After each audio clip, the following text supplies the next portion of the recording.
Where do I start? Good morning, everybody. This is a video that is painful for me to make, and some big changes coming in my life.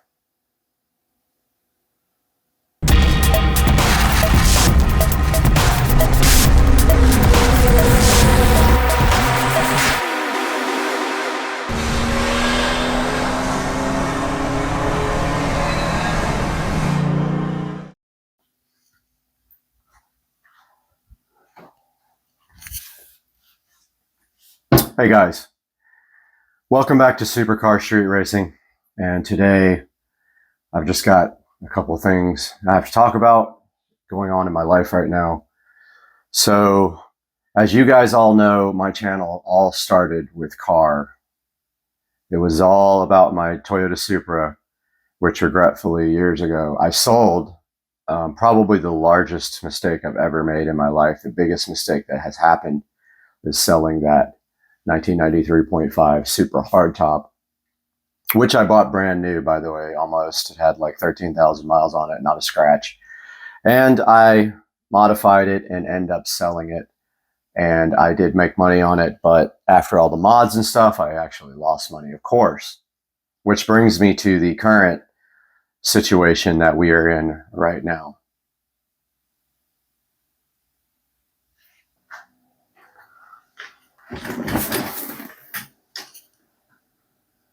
So what you see right here are videos of my E93 335i convertible.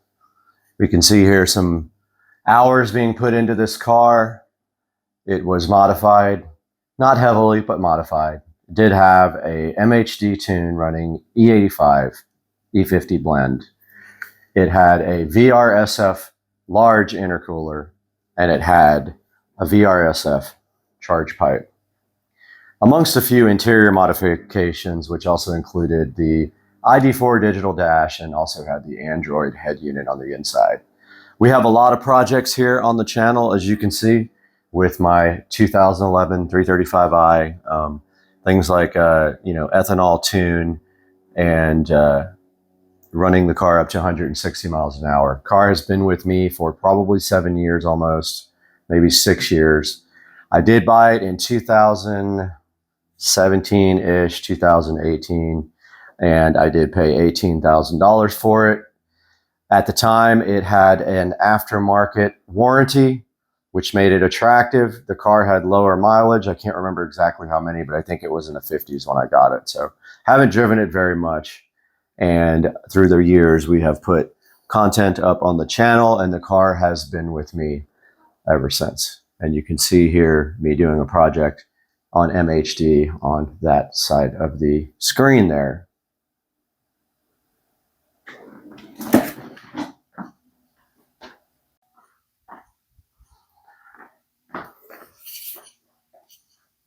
And here we are next to the Supercar Street Racing channel.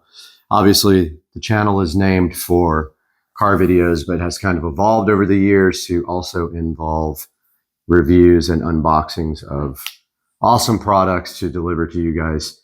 That I just enjoy doing that now. Not that I'm not dedicated to the car scene anymore. I absolutely love cars, but there's almost only a certain amount of content you can get with the same vehicle unless you want to take that to the next level. For this BMW 335i, though, for me, I didn't want to take the car to the next level because I always had issues with the car. Now, I won't say I always had mechanical issues, but the car has been kind of bad luck. I've had issues with wheels and tires over and over and over again. And of course, with the VMR V810 wheels, 2 of them got damaged by me, and I waited over a year to get replacement wheels for the car, during which time I suffered with curbed up and bent wheels. So you can see here the car right here on the channel. It is on the banner on the channel as sort of a, an ode to my love for cars.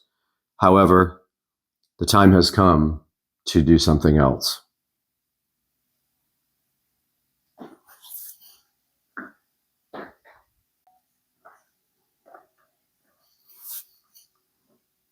And here we are standing next to my Epiphone Les Paul Goth bass here that matches my Epiphone Les Paul guitar, and thinking about all the good times that we had in the BMW and a lot of the bad times we had in the BMW. I have been stranded on the side of the road in that car probably 15 times. And if you know BMWs, there is no spare in that car. They encourage you to run flat tires, but of course, the first thing everyone does when they get new wheels and tires is they ditch the run flat and they go with Michelin Pilot Sport 4S's, which in my opinion are the best street tires made, unless you get the Pilot Cups, which don't last very long. They're super sticky, but just don't last very long.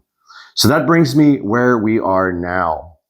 So I would say maybe about 4 months ago, I started noticing the car would idle, kind of like surge up and down at idle, and nothing bad, but just a little bit of up and down. It would start hunting for idle. I didn't think a lot about it, and I just continued to drive the car around. So at the same time, the car did need a PCV valve. So I did the PCV valve hack on the car, which is you actually cut out the old PCV valve and JB weld the new valve in. Now, the reason for doing that is BMW does not offer just the PCV valve. They want you to replace the whole valve cover at a cost of $500 and something for the parts, and then it's another around $1,000 for labor to put that in. Long story short, I did take the car into Sam's Automotive to get that work done.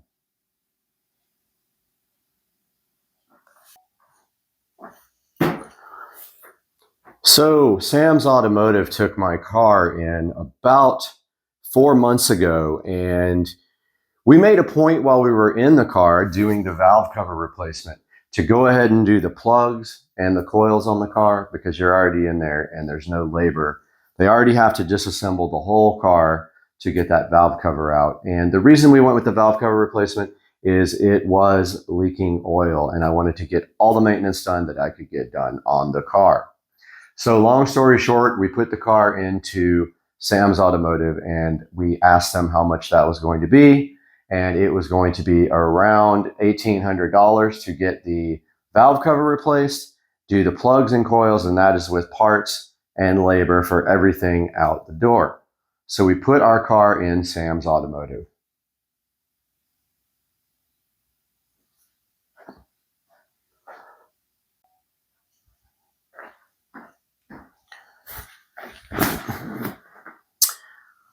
So that leads me to where we are kind of now. So we picked up the car from Sam's Automotive probably about 3.5 months ago. When we got there, we asked for the bill, and unfortunately, right before we picked the car up, we got a call from Sam's Automotive letting us know that when they went in to check everything after they had done all the work, that the serpentine belt was failing on the car and that needed to be replaced. So of course, we had no choice. We went ahead and got the serpentine belt replaced, which means more labor to disassemble the car and get that belt out and replaced. Unfortunately, that was another almost $1,000 on the bill. So they handed me a bill for almost $2,900 for the BMW. Now, don't forget, the car has just started raising in value because the car market has gone up.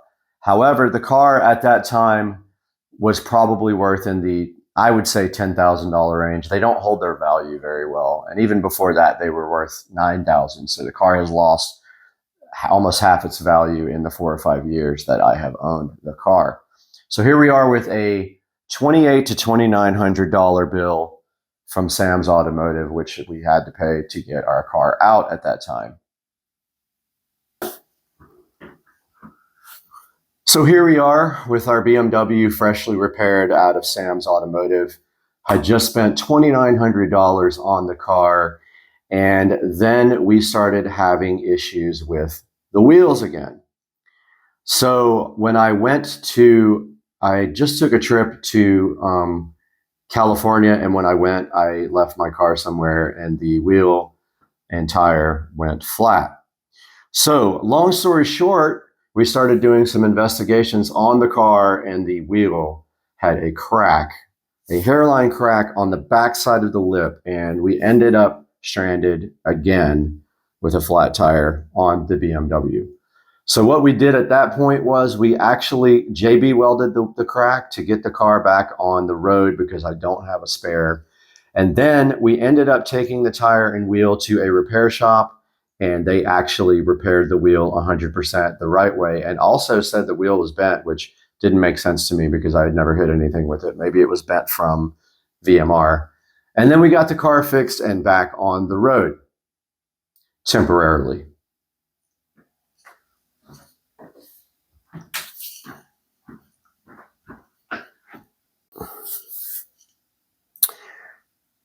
So we get the car back from Sam's Automotive at that point, and we get the wheel fixed, and everything is going great on the car. At that point, I started noticing some weird sounds coming from the car, and I wasn't sure what it was, but I was a little worried about boost leaks, and also the car was throwing codes when you would get on the throttle more than like 25 or 30%. It would throw a code related to, it thought that there was a pressure difference in the turbo, between the turbo and the intake valves. So at that point, I made the probably not so smart judgment to race a very fast Audi. I believe it was an RS6, I'm not sure, with a good amount of power. Probably felt like it probably had 600 plus horsepower to the wheels. On the freeway, raced him, did very well in that race, and after that, the car was running absolutely terrible. So after that point, we did have some issues, more issues with the idle stumbling. But other than that, the car was still running okay. And we kept driving the car because I wasn't ready to put it back in the shop yet. But eventually, we had to put the car back into Sam's Automotive.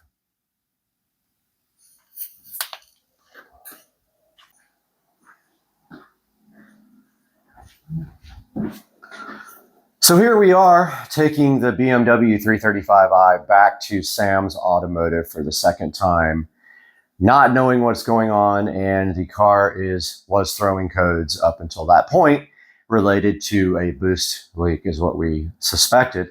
Sam's Automotive did dig into the car, and they took about 2 or 3 weeks to come up with this conclusion. They did a smoke test and found that the pipe that connects the hard charge pipe, so there's the throttle body, there's the hard charge pipe, and then there's a silicone coupler that connects from that hard charge pipe to the intercooler on the VRSF intercooler.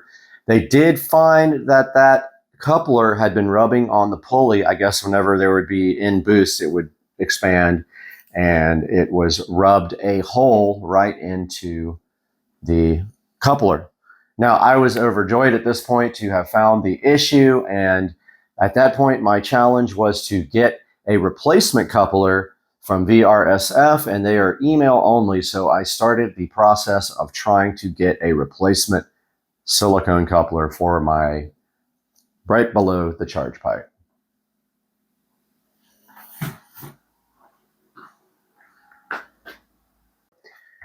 So let's back up a little bit. When we took the car to Sam's Automotive with having just raced the Audi, the car was running poorly, but not terrible. But however, on the way to take the car back to Sam's Automotive to get that part looked at, the car was running terrible. It was backfiring. I could barely keep it running. And that was before he found the silicone coupler had a hole in it. So he did find a hole in the coupler, fixed that issue, but then called me and said that he could not figure out what was going on with the car not running properly. It would start and idle fine and then start hunting up and down the rev range. And I think I have a video I'll throw in here to show you what the car is doing. And then when you actually drive the car, you can't go over 5% throttle and the engine just completely cuts out. Feels like someone cut the fuel to almost none, and it almost wants to go dead on you. But if you let off the throttle, it backfires and stuff and then continues moving. So after about another month of absolute ridiculous waiting for my car, I did tell Sam I needed to come get my car at that point. So I told them that I would be there that Friday to pick the car up.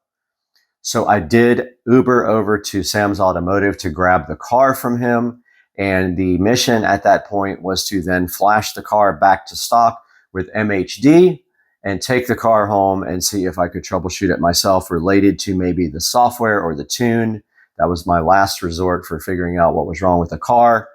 So we did try to flash the car in the parking lot at Sam's Automotive, but unfortunately, Sam went to plug in my MHD CAN cable, and he forced it into the OBD slot and bent the pins on my cable and smashed the pins inside of the CAN port. Then we began another 3-week process of getting the actual CAN, the OBD2 connector in the BMW repaired by Sam, and it did take 3 weeks' time to get that done.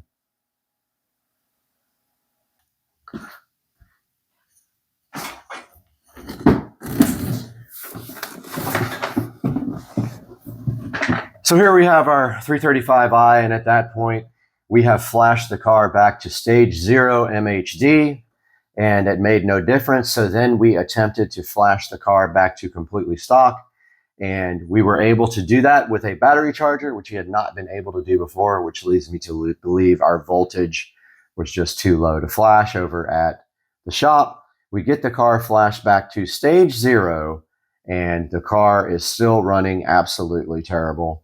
So at that point, we weren't sure what to do. I started thinking about maybe selling it or taking it to the actual BMW dealership to see if they could figure it out. There is also another high performance BMW shop here called Bavarian Rennsport. So we thought about taking it to them, but I made the tough decision to sink some more money into the car and bring it to the actual BMW dealership.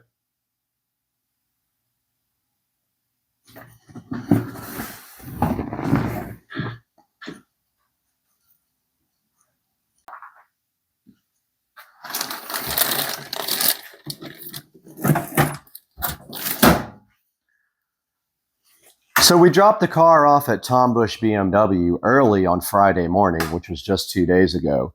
And we had explained to them the modifications on the car. So the car does have a downpipe and a charge pipe, which is not a big deal.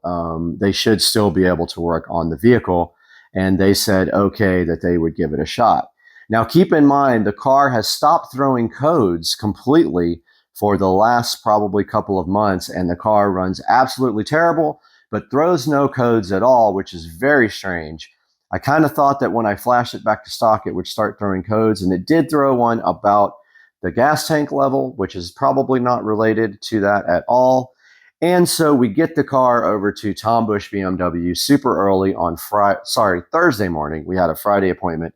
They let me drop it off early because of Hurricane Nicole. So we got the car to them, dropped it off, barely made it over there. It was a very difficult drive because the car was cutting out the whole time. And we left the car at Tom Bush BMW here in Jacksonville on Atlantic Boulevard.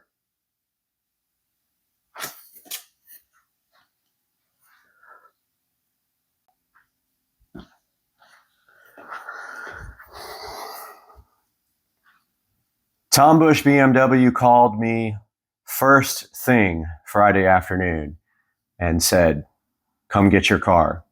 We don't want to work on it, and we have no clue what's going on with it. It doesn't throw any codes. Can you please come pick it up? So that leads where we are right now.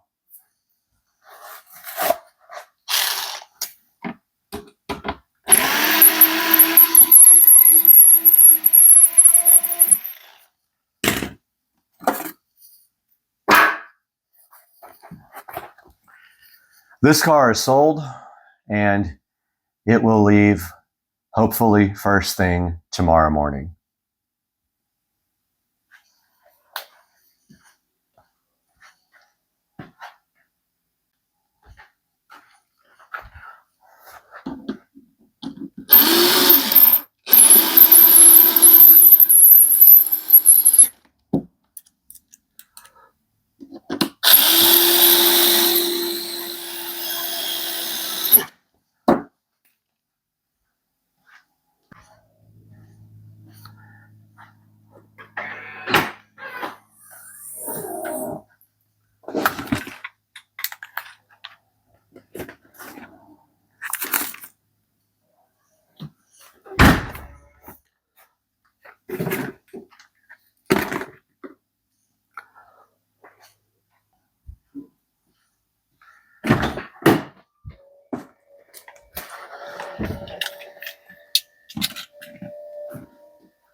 Already removed the ID4 digital cluster. This is for sale. If you guys know anybody who is interested, I will let it go for probably $600. It is for the E90 BMW. Right here in the box, ready to be shipped if anybody is interested in that device.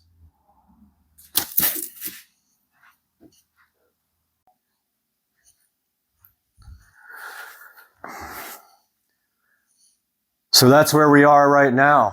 I have sold the BMW 335i, and it will be leaving tomorrow morning between 8 and 11 a.m. Hopefully, if everything goes as planned, and I believe everything will. And so that's where we move on to the next step in this channel evolution, as we will be buying a new car. However, it won't be very soon, and I will tell you why. I have been on a mission for the last almost year to pay off my house, and that's what I intend to do.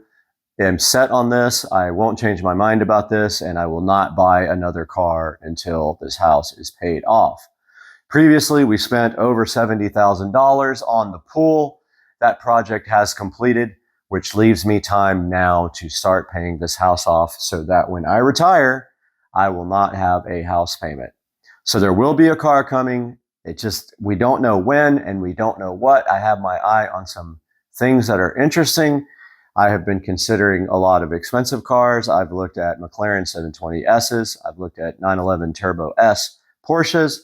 I have looked at Tesla Plaids, and I am not leaning one particular way or the other, although the Plaid is attractive to me in a number of different ways. We can make that move to electric if we do that, but we don't know yet. But you can follow the channel and keep up with what is going on our channel. And you will know as soon as I know, and maybe also you guys will look for another car with me.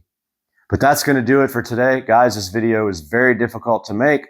I am not doing well as far as my attitude right now. I'm pretty sad about selling the car, letting it go for well under what it is worth because it does not run properly, but that is what has happened. And we are going to move on and make the best out of it and maybe get a new car. So guys, I'll see you in the next video.